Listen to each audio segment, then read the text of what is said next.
Nintendo Direct time. Not to sound like an overly excited fanboy or anything, but I look more forward to these Nintendo Directs than I do E3. Not even just because I'm a big Nintendo fan. I'm not trying to sound like a huge Nintendo fanboy, but the presentation of the Nintendo Directs and the Treehouse events, they feel nice and contained. The company can put together a nice package of the things that they want us, the fans, to look forward to. So I really do like the approach of these Directs, and I think that they're always exciting. This one just finished not too long ago, so most of these are hot takes in my head, and I won't go on forever and ever, but just wanted to talk a bit about the few things that I've seen, both for the 3DS and the Nintendo Switch. First off, I gotta say, this 45 minutes blew by rather quickly. That's how much fun I was having with this. During E3, there were a lot of dead spots and things just seemed to go on forever, and I'm just thinking, oh man, can this be over? I really just want to see the next thing. This is getting exhausting.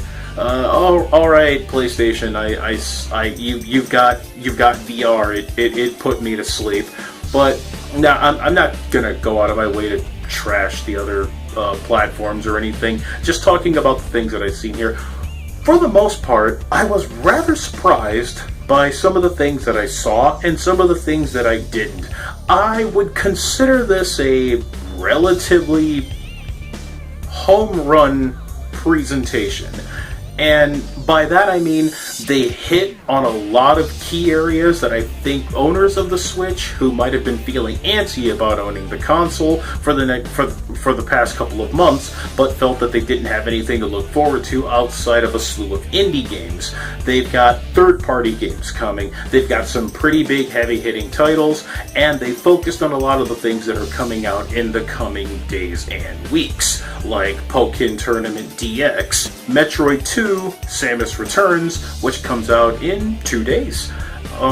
So, for me, this was the presser that if you liked RPGs, then you're going to be excited about owning this console, because I salivated over what they showed me for not only Lost Sphere, but Xenoblade Chronicles 2. Xenoblade Chronicles 2 is going to be my personal contender for Game of the Year. Yes, on social media, I've said that about Rabbids, which is sort of RPG-ish. And by the way, Mario Rabbids Kingdom Battle, that game's freaking amazing. I love it. If you don't own it, I do recommend it. Or if you're a fan of XCOM, which I've never played before, then I highly recommend that. But yes, Xenoblade Chronicles 2 and Square Enix's Project Octopath Traveler.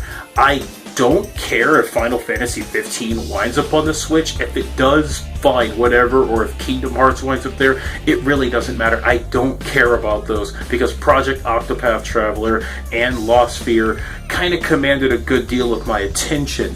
And just kind of sticking with Xenoblade 2 for a moment, I really like the battle system. It looks like they've taken elements from the previous two Xenoblade games, and they've added more of a defensive style approach to the battle. In the other games, you can kind of wail on enemies over and over while waiting for a lot of your arts, while you're waiting for the art's cooldown period to recycle. Then you'll launch a powerful attack again. In this one, it seems like you have to take a more calculated approach if you want to be effective at the battle systems.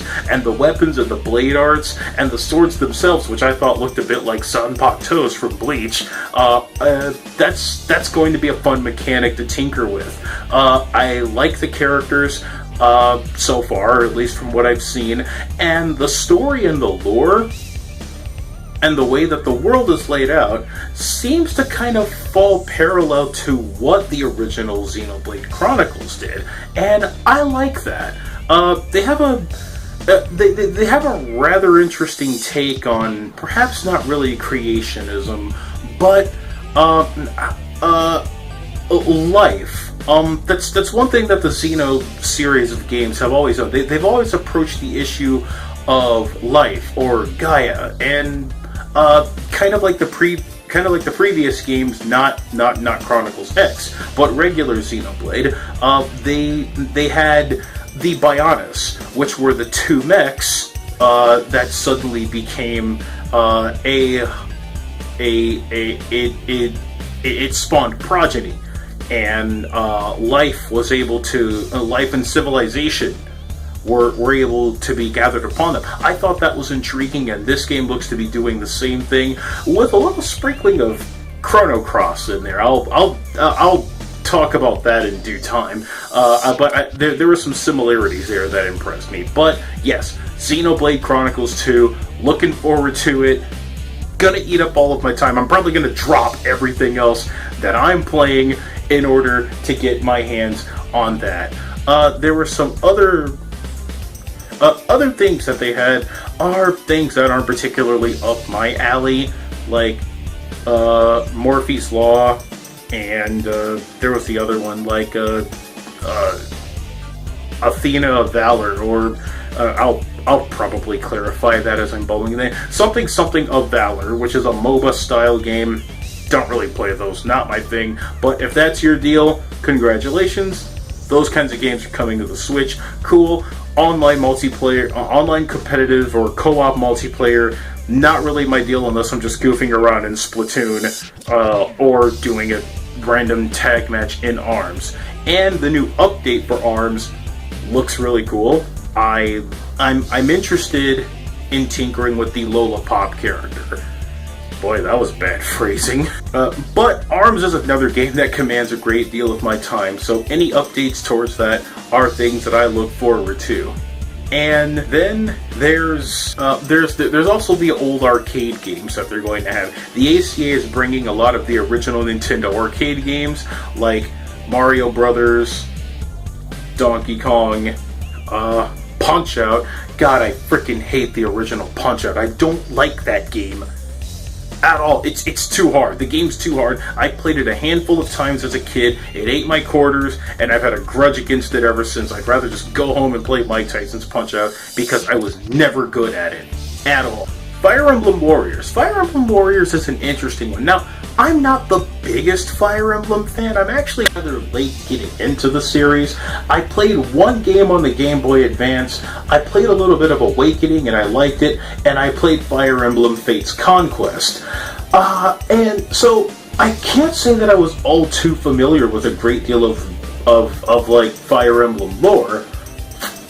And then there's also the Warriors lines of games, which I'm okay with them. I don't hate them. They're not my style of game. They're the modern day take on the beat 'em up style, and the games are fun for what they are. But they're just not really my thing. So I don't look forward to those as much as others, but Fire Emblem Fates has a lot of characters that I do like in it, so I might take a gander at that one at some point. And then I'll just wrap this up by Bethesda. Wow.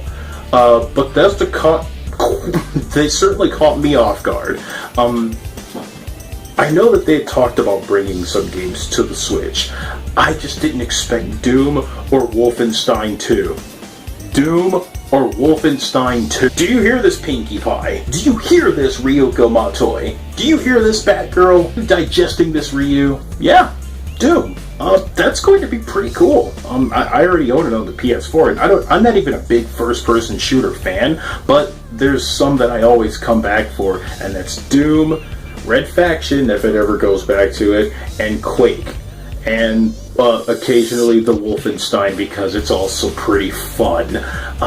But hey, that's going to be something to look forward to, and that's also the area where having that third-party support, especially from a company like Bethesda, who's never had a lot of positive things to say about Nintendo, that's a positive sign, and something moving forward for those people who want those AAA titles on the go, on the Switch. They got that. Nintendo pulled through for those people, at least for now. There are things that I'm surprised that I didn't hear from. I'm surprised I didn't hear anything from Arc System Works for now. I wasn't expecting a trailer for Nicalis' Blade Strangers, which is a new anime-style fighter that is scheduled for release in March 2018. Surprised that I didn't hear anything from Grasshopper Studios regarding the No More Heroes spin-off. But, you know, in due time. And then there's other things that we were notified of looking out for, like Sonic Forces. Yippee! As well as your wrestling games like the WWE 2K18, NBA 2K18, and the FIFA game. So yes. So I'll wrap this video up. That'll do it for this edition of Hit Points. I'm Colonel Fancy. Like this video if you enjoyed what you saw, and for more, be sure to subscribe to my channel for other content, game reviews, and some upcoming anime reviews. Until then, see you later.